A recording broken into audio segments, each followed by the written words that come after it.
Hi everybody, Creative Katie Karen Burchill here. Welcome to my channel. Today, an art journal tutorial, one from the Napkin series. 1 year ago, I joined a collaboration with NinnysNapkins.com, and this was the very first napkin journal. And so to celebrate the 1 year, I am revisiting this napkin. So I am starting by using my liner brush and I am water cutting elements out of this napkin. Now I'm not going to show you all of that, but what I'm basically doing here, if you haven't seen me doing this, I'm just putting a little water on a liner brush. This is my favorite way of cutting the napkin, and just isolating the parts of the napkin that I may wish to use. I usually get rid of straight edges and cut as close as I can. Now I've cut out a lot of the branches, and what I'm going to do here, I'm going to glue them down with liquid matte medium, fluid matte medium.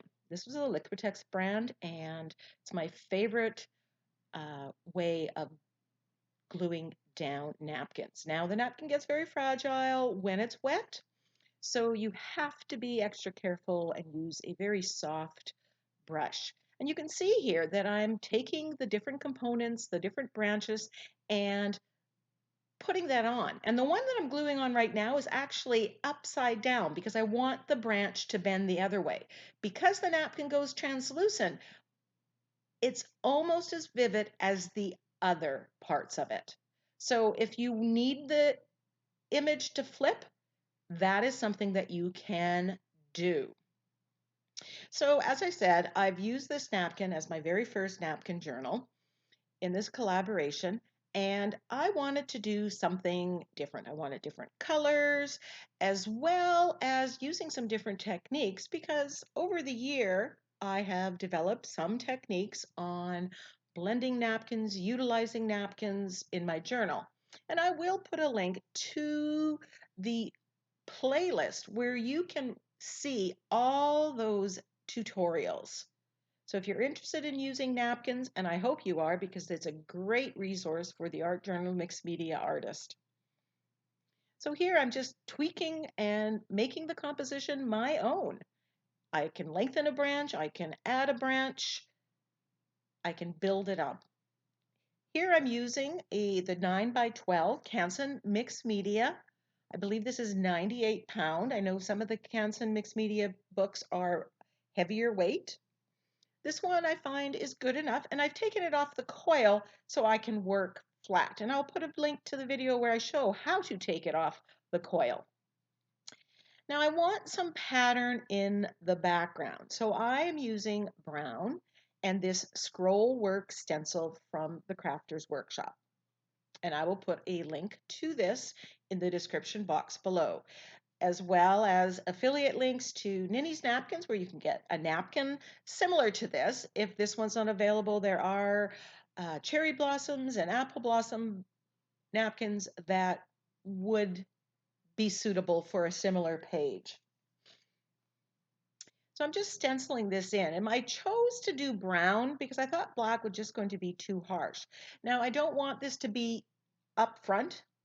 My plan is to colorize the background and push the brown stenciling that I'm doing back. And you'll see how I mean it. There will be a recap of all the steps and process that I've used at the end of the video. So now I'm taking white gesso and Naples yellow and mixing it on the page. Now, Naples yellow is fairly opaque, and since I want that stenciling to show, I'm wiping it back with the baby wipe. So I'm applying a coat of color to the entire page, even over top of the napkin, and just rubbing it in with the baby wipe. The moisture of the baby wipe helps to blend it into the background and make sure that it's not too dark or too opaque.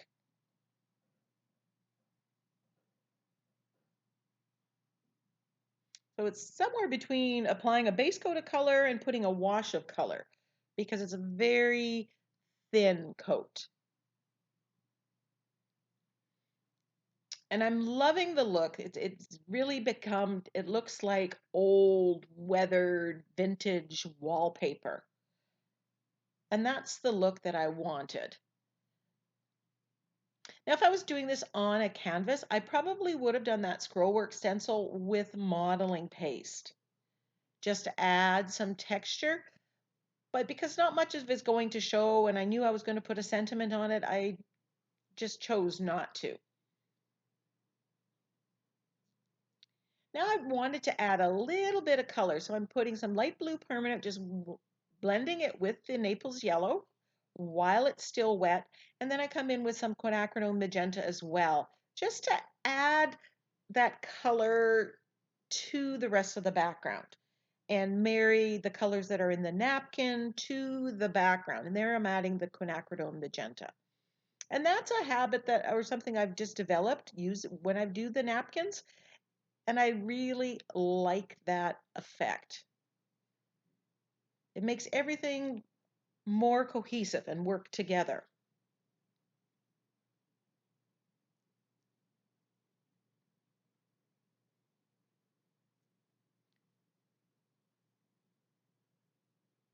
Now, I want to push it back a little bit, so I have some white gesso that I've watered down, and I'm just painting it over and then kind of dabbing with the baby white. I just want to push this back a little bit more because my focal image is the apple blossoms. I want the background to be more faded.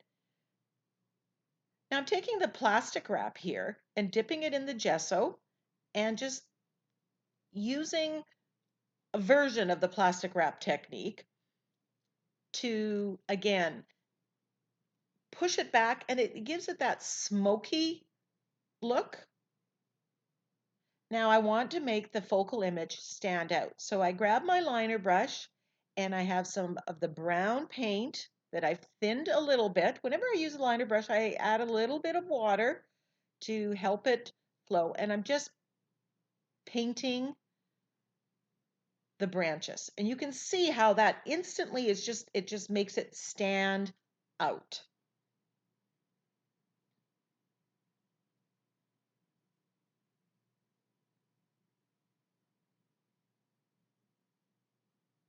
And hopefully you'll see as I continue to paint the napkin and the flowers on the napkin that the focal image is going to pop. I'm going to make this brighter because that's what I want to be most upfront.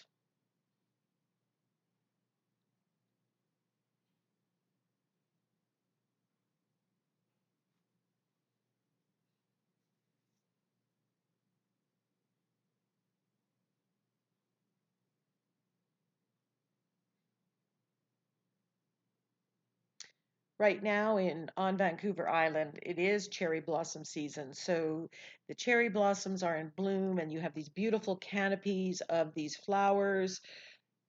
It is quite the sight to behold. Then I'm splattering with that brown paint just to introduce the brown to the rest of the page.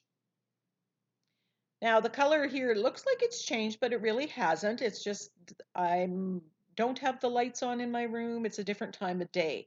So now I'm going to get paint over the focal image and get a painterly effect. And what I'm using is the liner brush again. And I'm basically globbing, technical term, the paint on. I'm using white gesso, and then I'm adding a little bit of the quinacridone magenta. And I have discovered over time that the less precise I am, the less I think about it, get in my head, the better it looks. I want to bring out those colors. This is also adding texture because this is medium bodied paint, so it's holding its shape somewhat. And I'm not too worried. Most apple blossoms, these apple blossoms tend to have 5 petals, but depending on the angle of it, anything goes.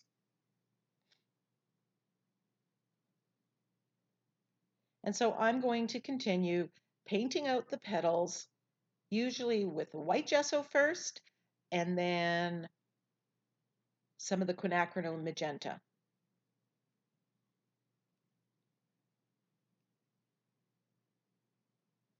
And yes, there are an awful lot of blossoms on this page, and I do not make you watch me do all of them. But I do want to show enough so that you get an idea of the process. And again, my recommendation is work quickly, white gesso, then while it's still wet, add the color. And then you get the different tones of the pink, which in nature, if you look at the blossom, that's what you get. You get those different tones.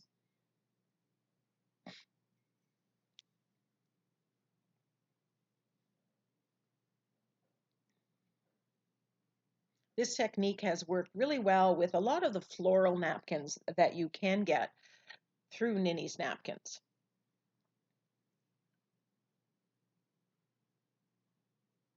So here, we call this use the napkin as the guide. I'm altering it. I changed the composition. I added branches, made them longer, reorganized them in a different way than the artist of the napkin did. And now I'm painting it a different color. I could have chosen to paint this more corally. I could have kept it more white. And that's the way that you can make this your own.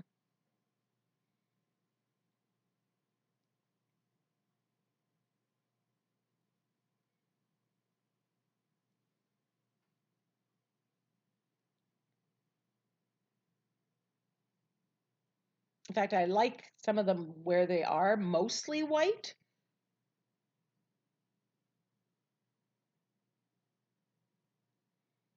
So I do about 3 or 4 flowers and then I put the pink on.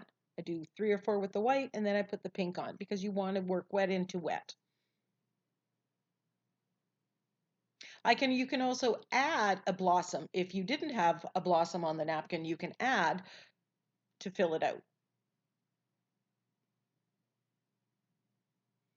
And I guess if you do this enough, at some point in time, you can just paint your own branch or your own apple blossom. Just get a feel for how it looks and how it all comes together.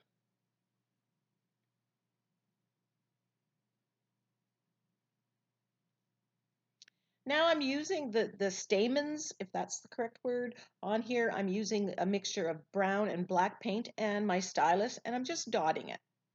And I'm not attempting to do all of them. I do some of the centers of the flowers. I just want a little bit of that. But I'm not being overly precise. So now that that's all done, I'm figuring out what I want as a sentiment. And then I decide I'm going to edge my page. Now this time, I don't want necessarily black here, so I grab my Inktense pencils. I could have grabbed my blocks, and I actually like the blocks better for mixed media. I'm just going along the side, and I'm using 2 shades of brown here. One is more orangey, and one is a darker brown that matches the brown of the branches.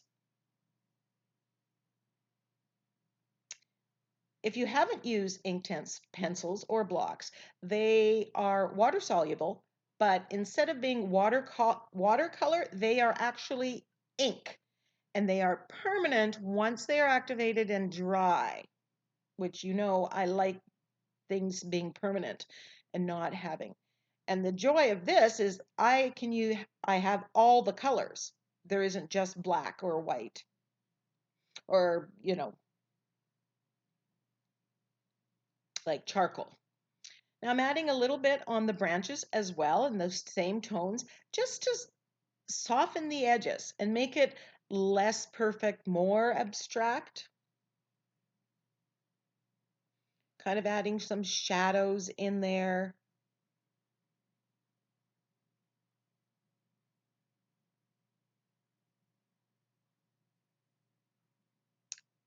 And my goal here was to do some, not necessarily every branch. Just adding another layer of variation to the final piece.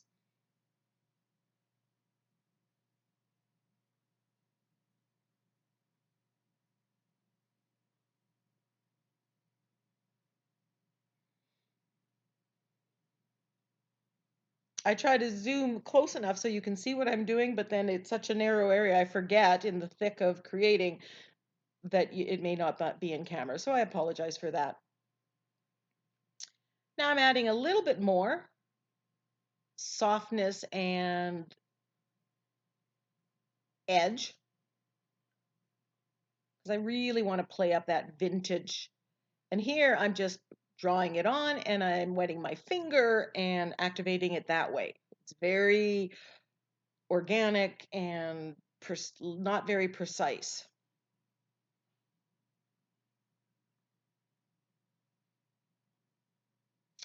So I am flipping through one of my latest sentiment packs, Embrace Possibility, and I found one, and of course the size was too big, but I can scale it down using my computer, and I have a video showing how you can do that with my sentiment packs. Now this area, I didn't have enough of this pattern, so I wanted to add a little bit of that pattern so that it's showing underneath. So I re-stencil some on and then I add the Naples yellow. I go through basically the same process I did at the beginning in order to add it because I don't want it any brighter or more vivid than what was there. So I add the Naples yellow. Now I'm just stamping with the plastic wrap, just like I did at the beginning of the video.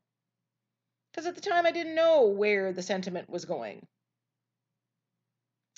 This says, make space in your life for the possibility to unfold.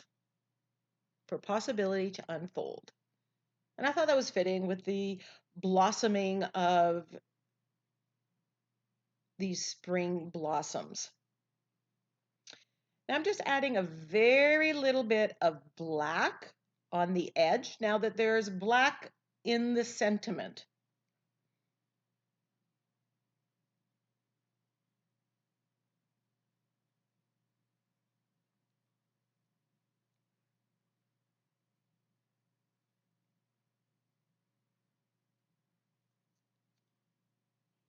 Now I'm taking the Inktense pencil and outlining my sentiment and activating it with the brush. I really need to use my Inktense pencils and blocks more because they are a great tool to use in art journaling and in mixed media. So here again is the first page, and here is what I've done a year later. I love both of them. I hope you do too. So here's the recap. So we started with napkins as the focal image, and I glued that down at the beginning with my fluid matte medium. I used the stencil to add a vintage feel, and I stenciled with brown. Then I applied a base coat of color, kind of between a base coat and a wash, using a baby wipe. I applied a coat of gesso on top and wiped that off. And then I used a form of the plastic wrap technique to basically stamp and get that cloudy, soft feel.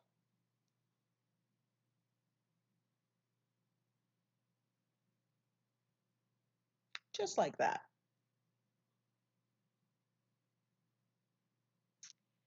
I splattered at some point in time. I did it earlier when I had the brown, but it can be done anytime. And then I painted over the focal image to get that painterly effect. It's kind of an abstract apple blossom, cherry blossom. I added the sentiment from my Embrace Possibility, and I edged the page in the sentiment. Thank you so much for joining me. Close-ups of the picture come. Give me a thumbs up. Share this with your creative friends. Follow me on Instagram. And until next time, go get creative.